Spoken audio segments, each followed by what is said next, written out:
This summer, I rediscovered the joy of vinyl records. Yes, vinyl is back. It's been back for a while among the young hipsters, but for a late adopter like myself, what's old is new again, and it has been a glorious journey of rediscovery. This all started in August while we were wandering around Beacon, New York, with some old friends. They were telling us how much they enjoyed turning on their record player, putting on some cool jazz, and enjoying a pre-dinner cocktail. And it all just sounded so civilized. So when we spotted a record store, Brenna and I decided to at least pop in and look around. Now, I know that we had to do some negotiating. Brenna's all about 1980s pop, and I'm a blues guy. But suddenly, there it was. ZZ Top's 1983 album, Eliminator. Billy Gibbons on guitar singing about a sharp-dressed man was the perfect compromise.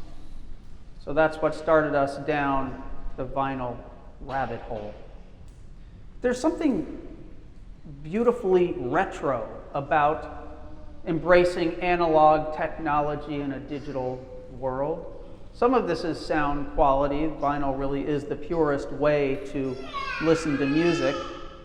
But as I spent time rooting around used record stores, I realized the music itself is just part of the experience. For those of us of a certain age, there is tremendous nostalgia in listening to vinyl records. It brings us back to the thrill of discovering music for the first time, of holding a brand new album in your hand, admiring the cover art, and if you were really lucky, finding the lyrics printed on the sleeve. I mention this in the context of All Saints Sunday because so often we take an overly nostalgic view of the great saints of the church. We immortalize them in stained glass and oil paintings and statues, but fail to recognize their utter humanity. We sanitize them by surrounding them with saintly auras, but fail to see them as the flawed but redeemed human beings they actually were. Like us, the saints often made a mess of things. Just look around at the stained glass that surrounds us. St. Peter was impulsive and was always sticking his foot in his mouth. St. Thomas was skeptical and stubborn. St. Birgitta, who's up there on that side, way up top, the patron saint of Sweden, was very rigid, and she wrote scathing letters to clergy accusing them of sin and cowardice. She probably wasn't wrong. St. Nicholas, yes, jolly old St. Nick is said to have had a hot temper. The list goes on and on. Saints with all sorts of traits that sound a lot more like you and me than someone worthy of a golden halo. We forget that these great heroes of the faith were not perfect, but faithful. They all lived out their faith in different ways. Some were martyred, some stood up to powers and principalities, some were writers, some were teachers, some were kings, some were servants. But they all followed Jesus with intention and boldly confessed him as their Lord, in whatever ways their particular circumstances demanded. And so we honor the great saints on All Saints Sunday, not to set them apart from us or to keep them at a safe distance, but to inspire us to live ever more saintly lives. to show us how we too can faithfully follow Jesus, despite our imperfections and flaws, brokenness and limitations. God can do amazing things through each one of us. And guess what? The Beatitudes, which we just heard this morning, give us a fantastic roadmap to work with. Following a saintly path means striving to be a peacemaker, seeking to be merciful, comforting those who mourn, feeding the hungry, standing up for what's right, even when it's unpopular. Now, incorporating the Beatitudes into our lives doesn't necessarily come naturally. Frankly, they're completely countercultural. They demand that we think beyond ourselves, to show compassion and mercy, to offer empathy and understanding, to extend grace even when it's inconvenient. To follow Jesus Christ is to allow these words of blessing, that's what the word beatitude means, to spill out from our hearts in a way that changes the world.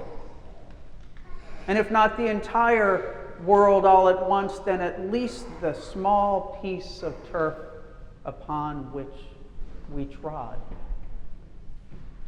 For when we follow Jesus and seek to emulate the faithfulness of the saints, we recognize that when one among us is hungry, we are all hungry. When one among us is fearful, we are all fearful. When one among us is threatened, we are all threatened. When our community, when our nation, when our world is suffering, we all suffer. A shared humanity cannot be a scared humanity. And that is the challenge and the gift of following Jesus Christ. It's not easy, but as we affirm in our baptismal covenant, which we will do in a few moments, we can do this with God's help.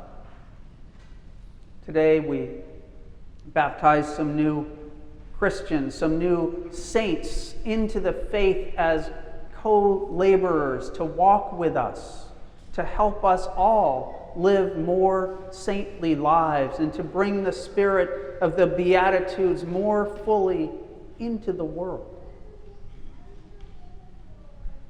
And perhaps this is the place to drop the needle on the vinyl metaphor, because sainthood, like that copy of Johnny Cash's live 1969 recording from San Quentin prison that I picked up for $1 in the bargain bin at a used record store on Belvedere, is not about being flawless. There are a few scratches on that album, I discovered, just as there are imperfections in the vaulted lives of the saints. Our shared humanity guarantees that our lives are full of scratches and skips. And yet we have been gloriously made in the image of God, by a God who loves us wholly and unconditionally. That, my friends, is good news. And so on this day when we had the blessing of the animals last week, so this is nothing, this doesn't bother me at all. This is great. Love this. But on this day when we celebrate the great saints of the church, I encourage you in the week ahead to pick a saint. Maybe one depicted in our stained glass windows here. Pick a saint and get to know them. Dig into your saint's life story, not just the hallowed moments, but the human ones as well. See where your shortcomings and imperfections line up. not to bring the saints down, but to elevate our own lives as followers of Jesus, seeking to live ever more saintly lives. Lives of beatitude. Lives of blessing.